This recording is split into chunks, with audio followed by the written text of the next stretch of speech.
Et voilà. Bonsoir à vous tous. On peut mettre le micro. Voilà.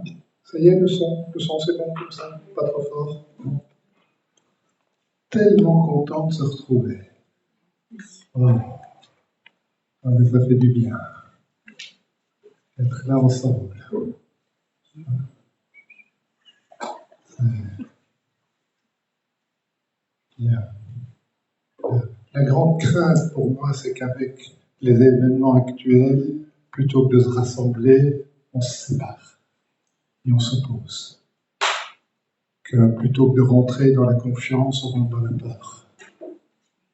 Et ça nous demande vraiment à chacun de rester vigilant. C'est vraiment une belle opportunité d'appliquer la pleine conscience dans ces conditions. Mais peut-être qu'au fond, chaque occasion est une opportunité. Mais celle-ci, c'est vraiment une opportunité intéressante parce que ça lève beaucoup d'émotions. Ça lève beaucoup d'émotions parce que on est d'accord, on n'est pas d'accord. Donc on voit tous nos attachements et nos aversions.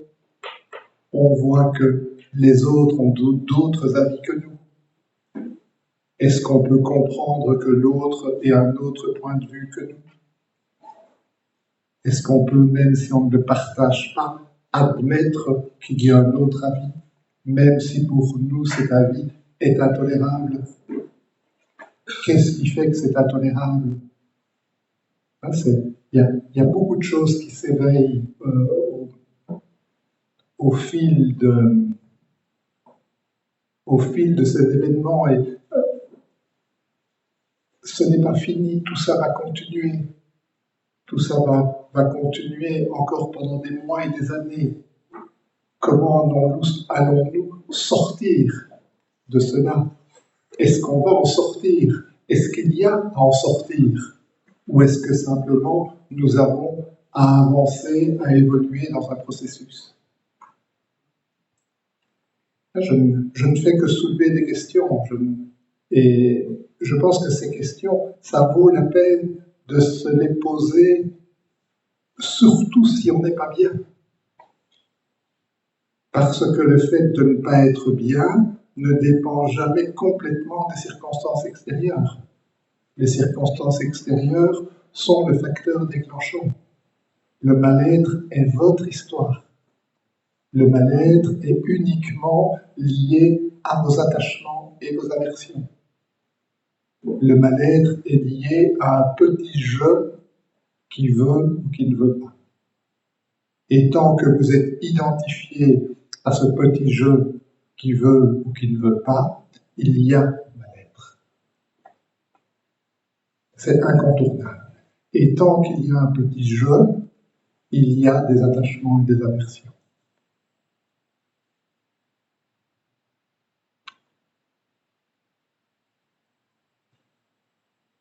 Ce n'est pas quelque chose à croire, c'est juste à reconnaître que c'est comme cela que l'être humain fonctionne.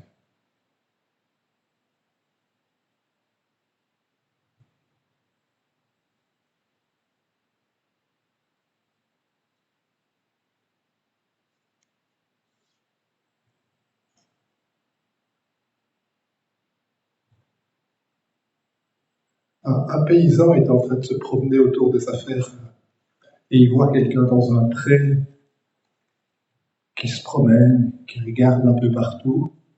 Le paysan s'approche de l'homme et lui dit Qu'est-ce que vous faites? Vous cherchez quelque chose? Oui, oui, je cherche quelque chose. C'est quelque chose que j'ai perdu il y a longtemps. Et vous savez ce que c'est? Non. Et dit le paysan, vous n'avez pas beaucoup de chance de le trouver.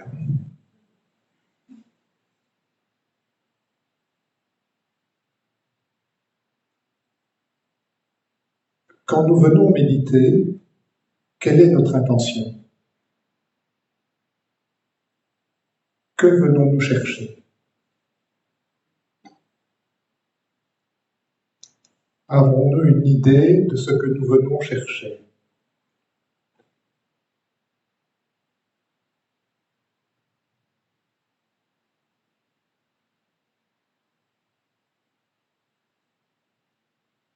Si nous n'avons aucune attention, nous avons très peu de chances de trouver ce que nous venons chercher.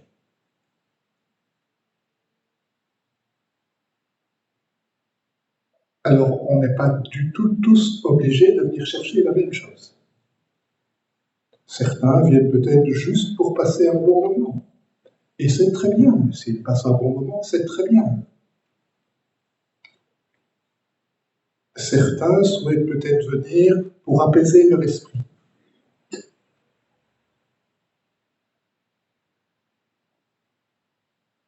D'autres souhaitent peut-être venir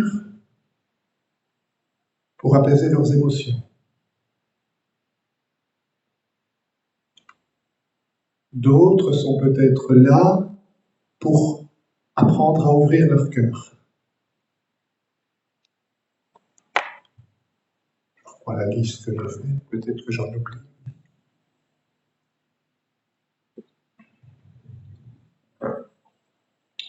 Et d'autres sont peut-être là pour chercher l'absolu,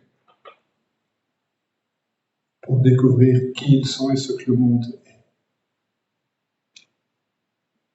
Certains viennent peut-être juste pour acquérir des connaissances, parce qu'ils ont besoin d'avoir des connaissances pour avancer sur leur chemin.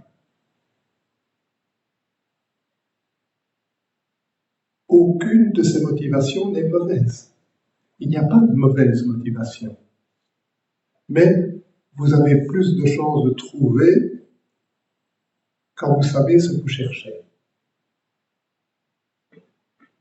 Et peut-être que vous ne savez pas du tout ce que vous cherchez.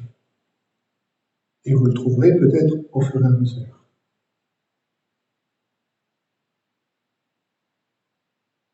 Restons déjà quelques minutes en silence à voir au fond, c'est quoi ma motivation ?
Mais derrière chacune de nos motivations, il y a une motivation que nous avons tous et que nous avons en commun avec tous les êtres, c'est que nous cherchons tous à être heureux et nous cherchons tous à ne pas souffrir.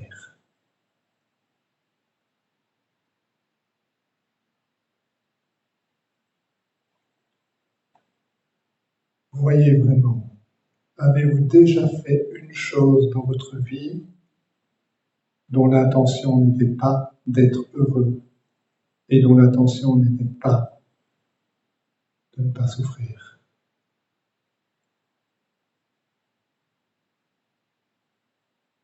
Parfois, vous avez fait des choses qui demandaient un peu de douleur, mais pour acquérir quelque chose qui vous rendra heureux.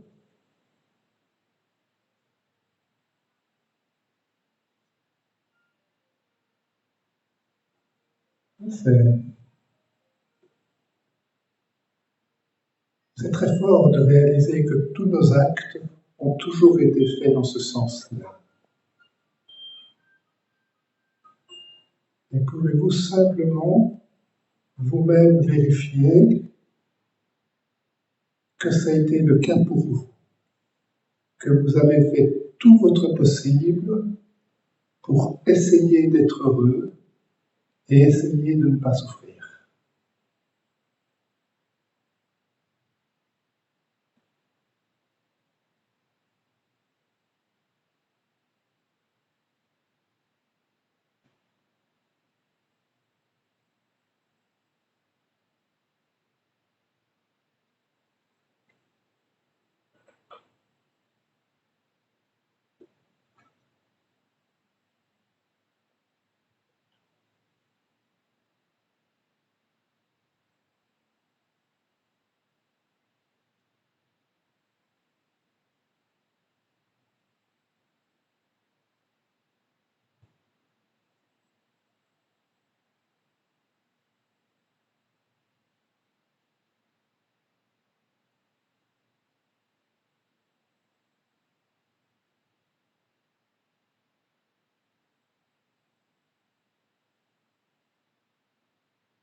Et il n'est parfois pas évident de reconnaître combien nous sommes ignorants. Ignorants de connaître les causes de notre bonheur et les causes de notre malheur. Et avec toute notre bonne volonté, nous faisons des tas de choses qui aboutissent à nous faire souffrir et à faire souffrir les autres.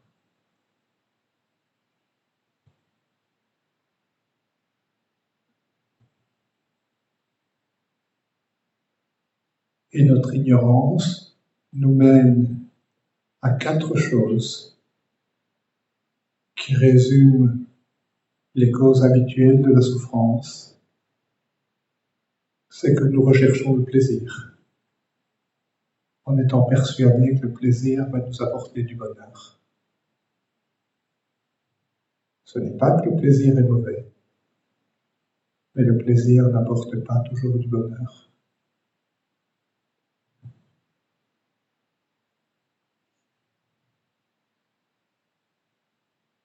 C'est un thème qu'on peut très largement développer, on peut passer toute une soirée là-dessus, tout un week-end.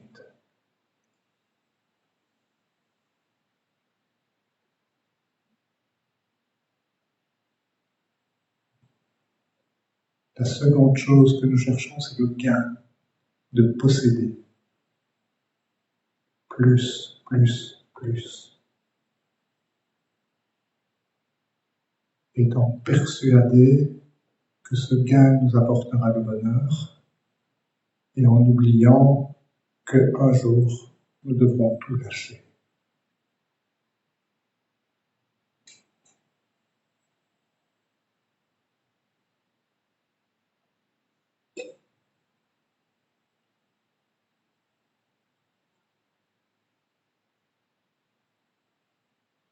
Ce n'est pas que le gain est mauvais, mais c'est illusoire pour amener à un bonheur permanent.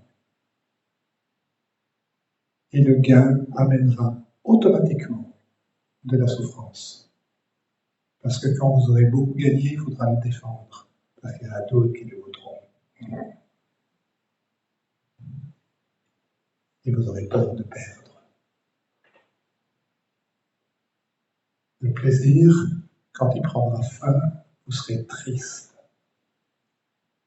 Et vous voudrez le retrouver, et le retrouver, et le retrouver.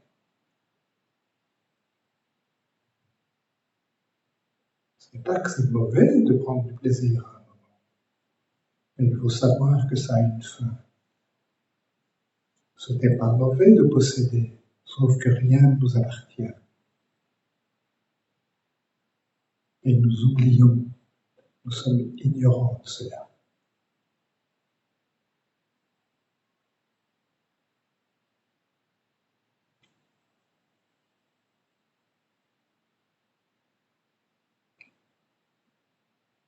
Et les deux autres choses après lesquelles nous courons, c'est la renommée et la gloire. Moi, ma renommée, là où moi je suis reconnu, j'existe. Et ce je va prendre toute la place.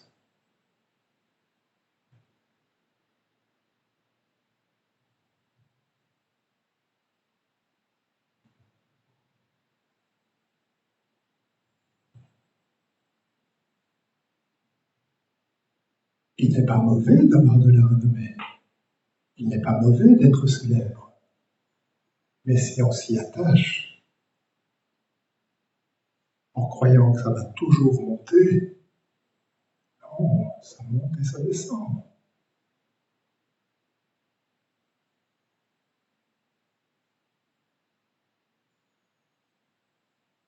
Juste ne pas saisir, ne pas s'attacher.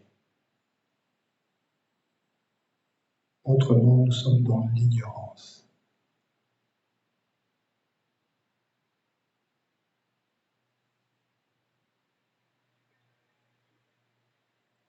Et de nouveau, ce ne sont pas des choses à croire, mais voyez dans votre propre expérience si cela est vrai.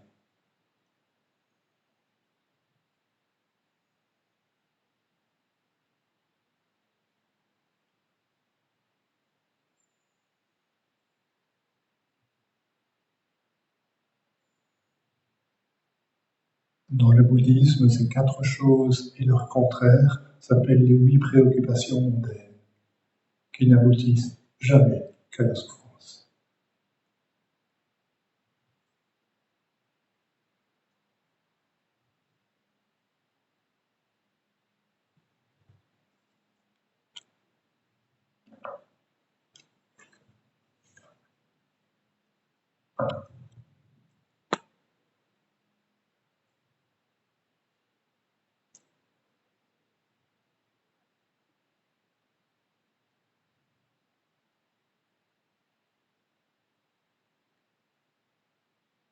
Est-ce que l'intention de la méditation peut être d'apprendre à connaître les causes du bonheur et les causes de la souffrance?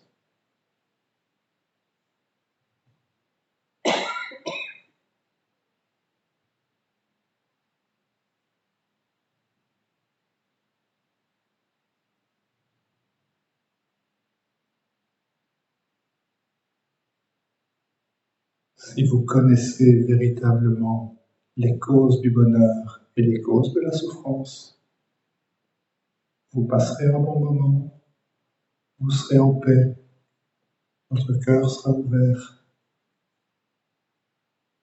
et vous connaîtrez l'absolu.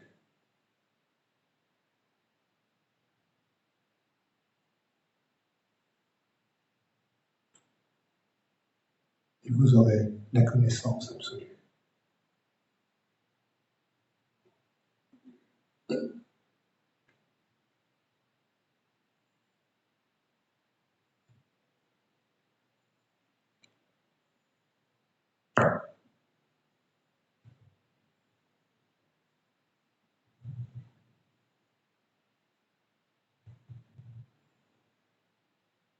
Et mon intention, en animant ces méditations, est de vous aider, de vous inviter, parce que je ne peux vous aider, je ne peux que vous inviter à mettre de la lumière sur vos pensées, à mettre de la lumière sur vos intentions. Où en êtes-vous? Que souhaitez-vous? Que souhaitez-vous vraiment?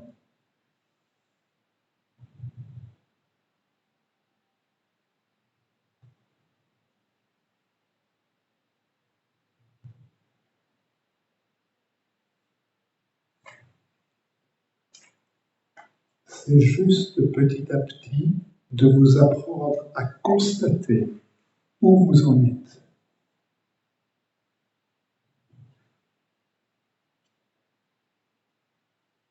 Et pour ça, on va développer une attention. Cette attention qui est toujours symbolisée par la bougie. On va garder l'attention allumée.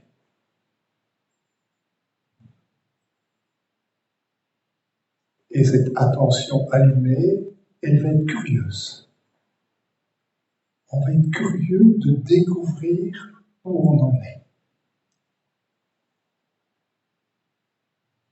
Cette petite curiosité de la souris qui sort la tête de son trou et qui regarde le monde. Curieux de vous-même. Où est-ce que j'en suis? C'est quoi ce magma de pensée qui est là? De quoi il est fait?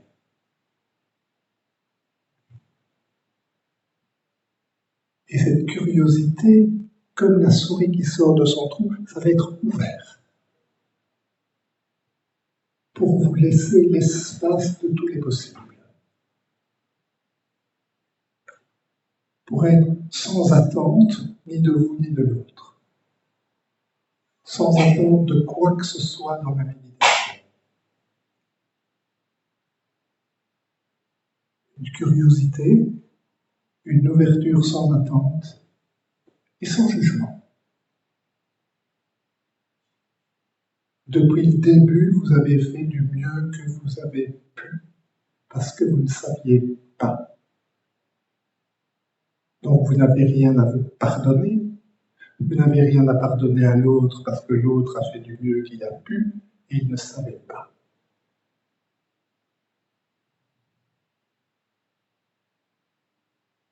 Et juste présent, ouvert, vous accueillez cela.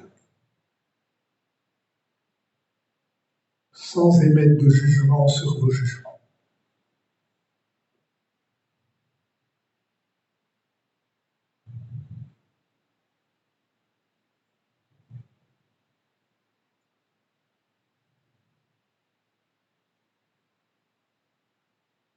Et le moyen sera de développer cette attitude juste, vigilante, ouverte, spacieuse,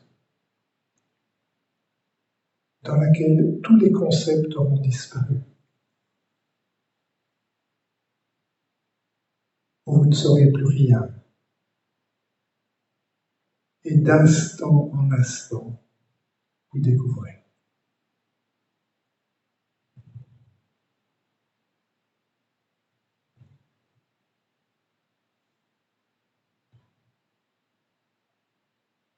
Voilà un peu le chemin auquel je vais vous inviter durant toute cette année.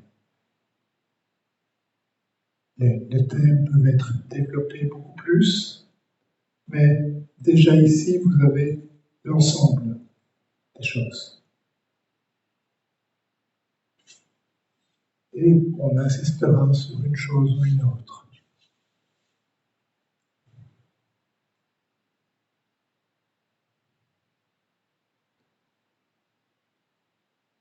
J'ai fait le choix pour ces méditations de faire des méditations guidées. La pure méditation est en silence. Tout ce que j'ai dit là est connu et on reste en silence avec soi-même.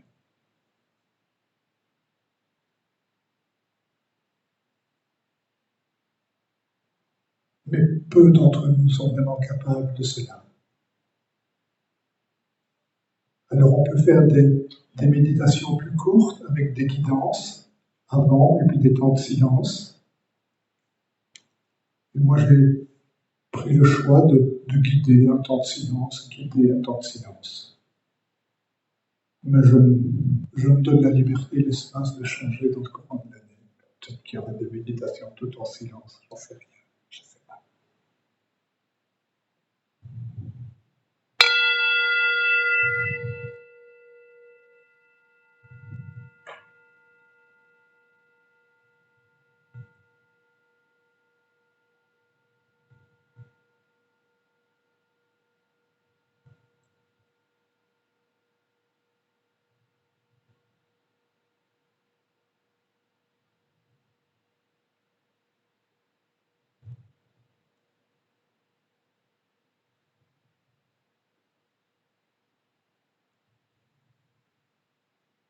Juste là, où vous êtes et comme vous êtes.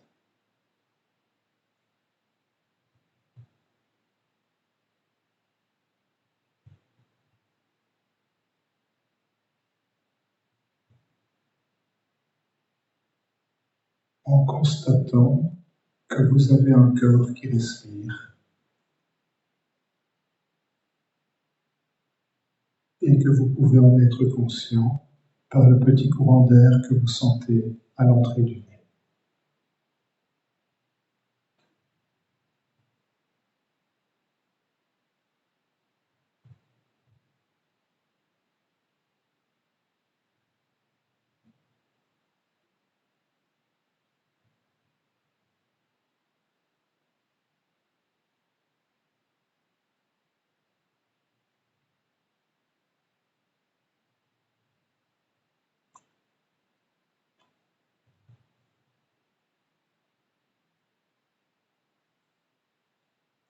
Et vous portez attention à ce petit courant d'air, à cette sensation un peu plus fraîche à l'inspire et un peu plus chaude à l'expire.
Et simplement, vous essayez de garder l'attention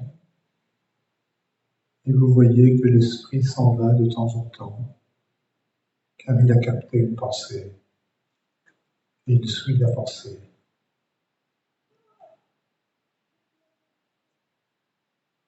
Et vous avez le choix de dire « Oh, je suis la pensée, c'est une pensée sympa, j'ai envie de continuer avec elle ».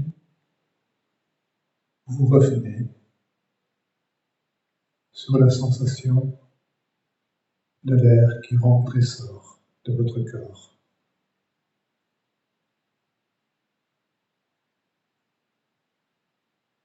En sachant quelle est votre intention.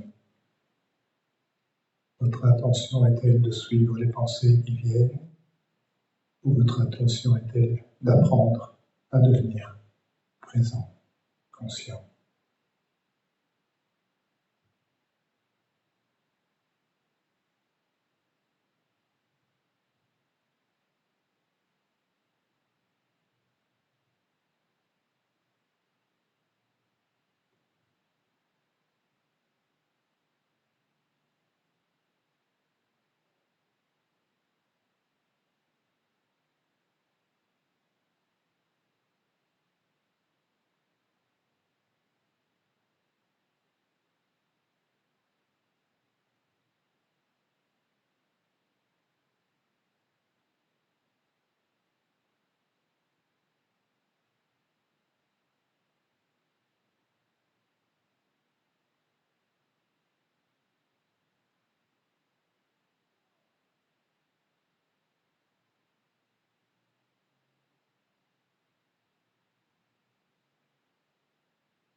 Et à certains moments, ça peut devenir difficile, et ça devient difficile parce que vous êtes tendu.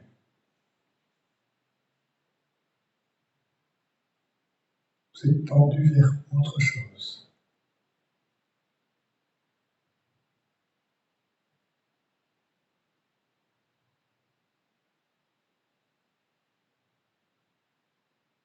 La clé, c'est de détendre, sans tomber dans la torpeur, parce que si vous détendez trop, vous allez vous endormir.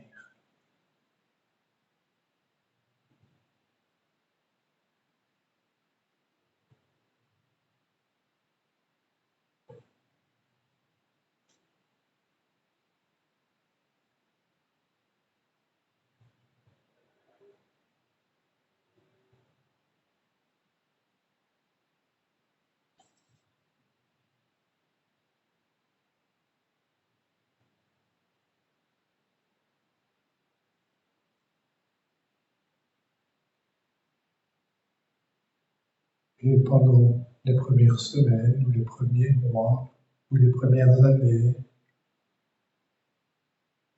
vous aurez juste à trouver la tension juste.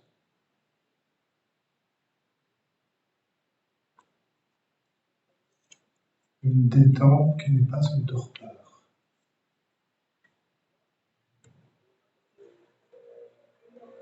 Juste là. Le corps détendu, mais dans une attitude digne.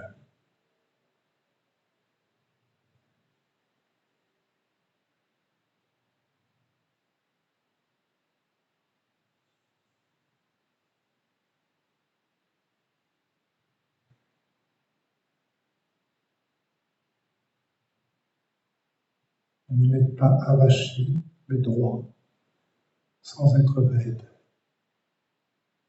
dans une position que vous pouvez maintenir.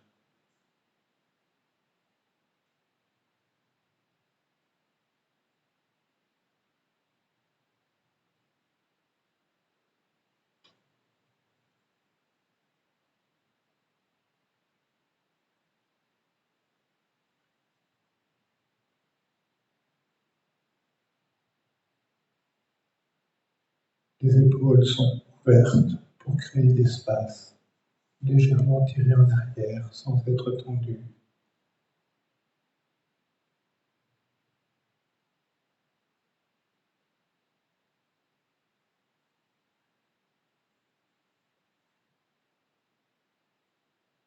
Le cou est dans le prolongement du dos, le menton légèrement rentré.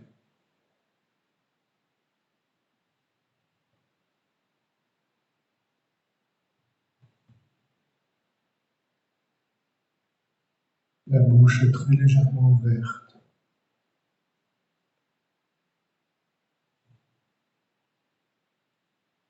Et regardez comment sont vos mâchoires.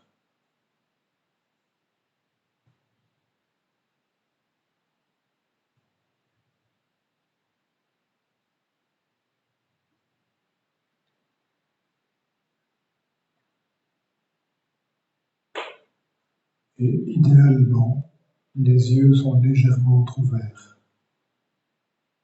Légèrement ouverts. Mais pour certains, c'est parfois plus facile de les fermer.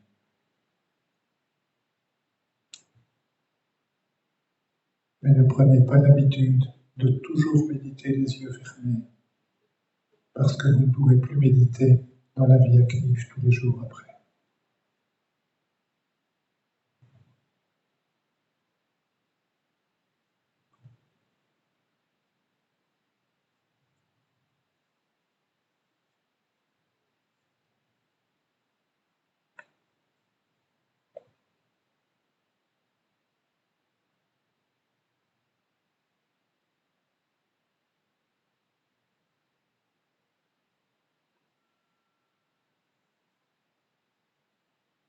Et chaque fois que vous méditez, prenez bien conscience de où en est votre corps.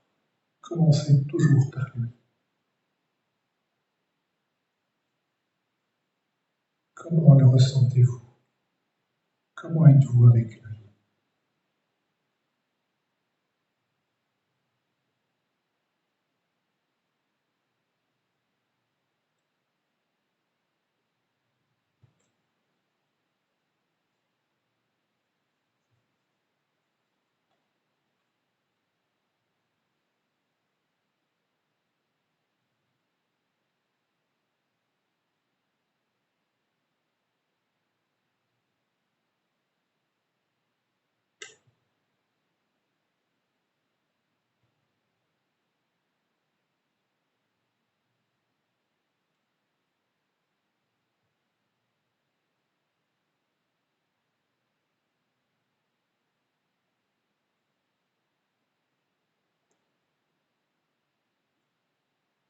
Et en revenant à votre corps, vous verrez que vous aurez des tas de pensées au sujet de votre corps.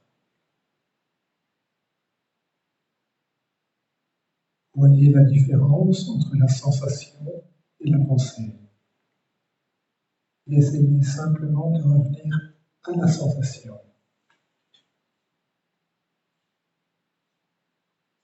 Et un bon moyen de revenir à la sensation est de revenir aux sensations de la respiration qui sont là d'instant en instant.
Gardez la lumière allumée pour voir toutes ces pensées qui surgissent tout le temps.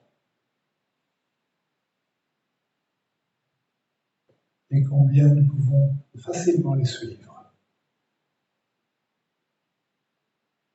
Et juste devenir conscient du moment où la pensée surgit.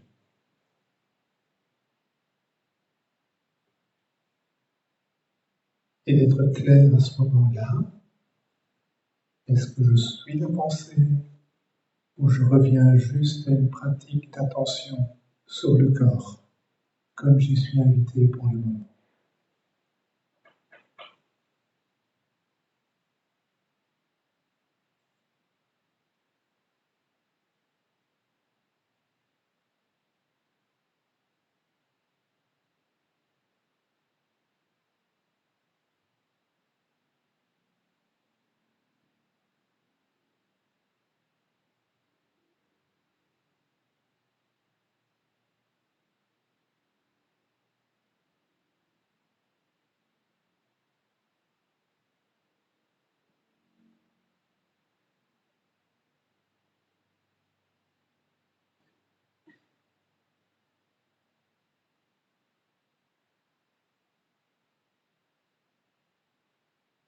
Et de nouveau, votre corps, il va falloir trouver le bon réglage.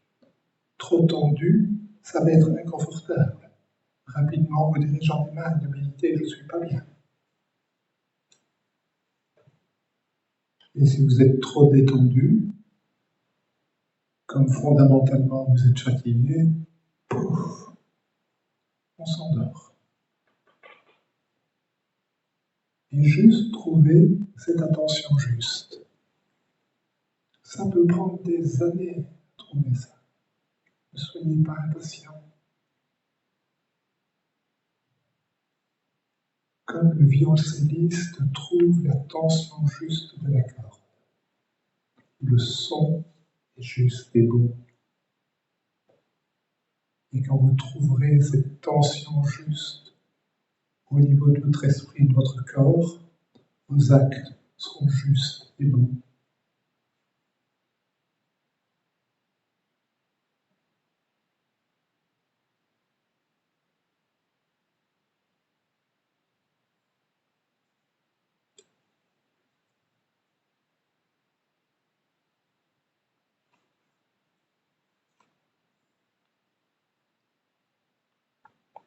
Et vous avez le droit, pendant la méditation, de bouger à certains moments pour trouver cette tension juste.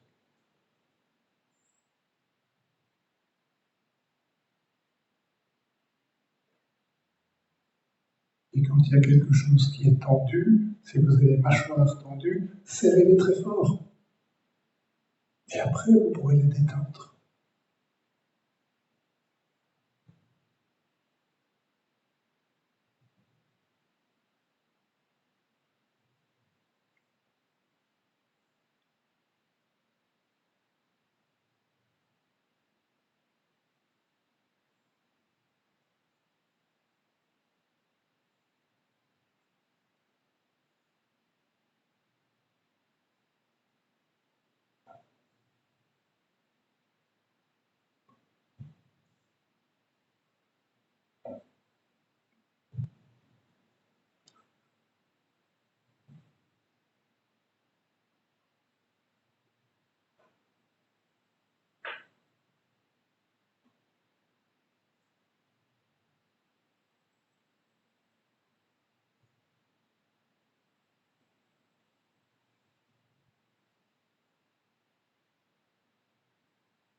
Gardez cette attention allumée d'instant en instant en instant.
Comme il fait très chaud aujourd'hui et qu'il fait encore beau dehors, nous allons terminer par une petite méditation marchée. Alors, l'année dernière, on n'en a pas fait, l'année d'avant, on n'en a quasiment pas fait non plus. Alors, je vous remontre ce que c'est la méditation marchée. L'intérêt de la méditation assise, c'est que c'est un exercice où on va arrêter de bouger pour observer ce qui se passe dans notre corps et notre esprit quand il n'est pas en mouvement. La méditation marchée, c'est un petit peu plus difficile parce que le corps est en mouvement. Ou pour certains, c'est un peu plus facile. Je ne sais pas. La méditation marchée, on ira la faire dehors comme il fait beau, c'est tout simple. Vous êtes debout. Moi, j'aime bien mettre les mains comme ça, mais vous pouvez les mettre comme vous voulez. Ne les mettez pas dans vos poches et ne croisez pas vos bras. Il faut se croiser, c'est pas bon. Il faut se joindre, c'est bon. Et sur un inspire, vous levez le pied droit. Et sur un expire, vous le posez. Et sur l'inspire, vous levez le pied gauche. Et sur l'expire, vous le posez. Oh, à demi-pied. Le but, c'est pas d'aller loin. Le but, d'ailleurs, est d'aller nulle part. Vous allez juste marcher pour marcher, pas pour suivre quelqu'un, mais pour aller quelque part. Vous verrez où ça va vous mener. Et simplement, en étant totalement présent à votre corps, à votre esprit, inspire, expire. Inspire, expire. Et vous restez présent simplement aux sensations du corps, et vous pouvez totalement rester présent à tout ce qu'il y a autour de vous. Et vous aurez la surprise de voir qu'il n'y a pas un instant où c'est la même chose. À chaque seconde, les sensations du corps sont différentes. À chaque seconde, ce que vous voyez est différent. Et simplement, gardez votre esprit ouvert et curieux. Restez dans les sensations. Et il y a plein de choses qui apparaissent à ce moment-là. Et c'est pour ça que c'est difficile. Et c'est difficile de rester totalement présent. Mais c'est amusant.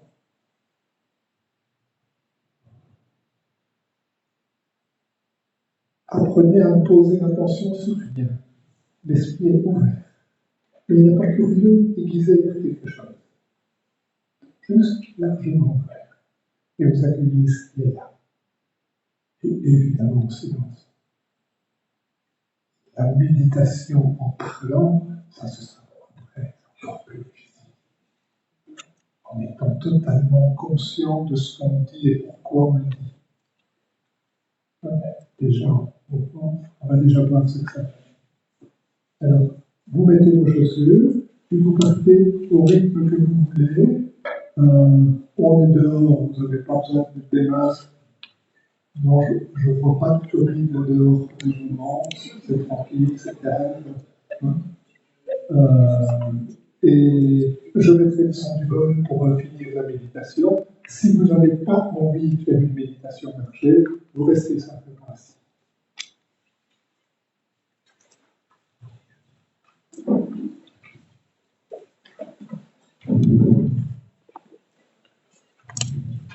On va faire ça une dizaine de minutes.